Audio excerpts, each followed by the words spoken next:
आभार व्यक्त करतो आणि आपल्याला कुणाला काही व्यक्त करायचं असेल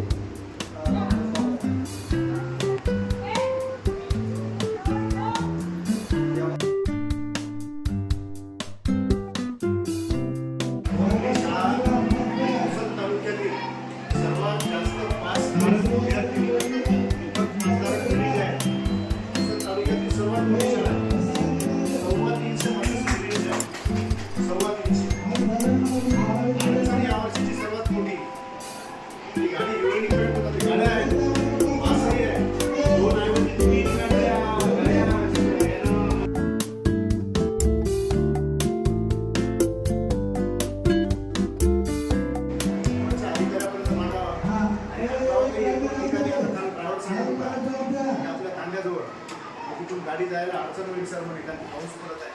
तर त्याची सुद्धा आपण दखल घ्यावी शाळेची विद्यार्थ्यांची सतत